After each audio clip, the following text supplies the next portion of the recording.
Good morning everyone. সবাই কেমন আছো? আশা করি খুব ভালো আছো। আজ সকাল সকাল উঠেই তেমন কিছুই খাইনি। 7টায় বেরিয়েছি, দেন আমার অন্য কাজ ছিল, তারপর 10:30টায় আমি আবার রানাঘাট গেছিলাম। এত গরম লাগছিল না, এত গরমের মধ্যে সত্যি বৃষ্টিটা হয়েছে তবুও যেন গরম কমেনি। যাই হোক, আমি ক্লাসে পৌঁছে গেছি, নাচের ক্লাসে। যেহেতু আমি সকালে খাবার সময় পাইনি, তাই মা টিফিন দিয়ে দিয়েছিল রুটি আর আলু ভাজা।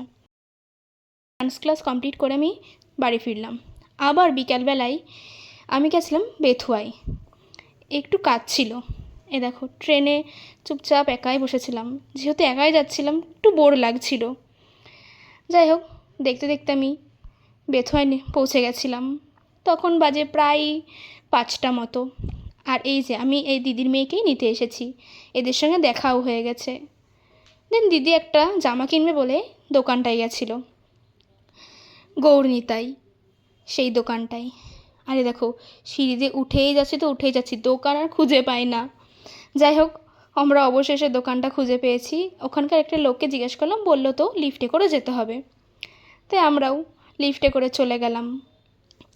আর কি সুন্দর সুন্দর জামা ছিল, এই দেখো কি দারুণ দারুণ জামাগুলো। শেষমেশ আমরা একটা অন্য জামা নিয়েছিলাম, সেটাও দেখাবো। তারপর স্টেশনে এসে আইসক্রিম খেলাম। দিন আমরা ট্রেনের অপেক্ষা করছিলাম।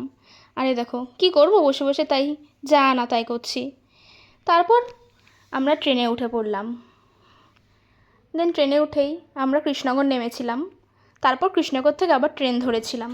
আরে দেখো, এ চারপাশ দেখছে, কি করবে বেচারা, গরমে আর পারছে না। যখন বললাম যে দেখ ভিডিও করছি, দেখো রিয়াকশানটা। তারপর আমিও তো একটু বোর হচ্ছিলাম, তবুও দুজন ছিলাম বলে বেশ মজায় মজায় চলে এসেছি। আর প্রচণ্ড খিদেও পেয়েছিল, তেমন কিছু খেতেও ইচ্ছা করছিল না আবার। আর এই দেখো, অবশেষে আমরা বাড়ি পৌঁছালাম।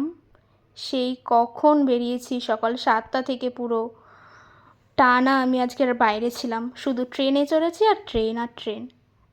বাড়ি এসে ফ্রেশ হয়ে ডিনার কমপ্লিট করে নিয়েছিলাম। আর যেহেতু বাড়িতে আজকে তেমন কিছুই রান্না হয়নি, তাই রাতে আমি বিরিয়ানি এনে খেয়েছিলাম।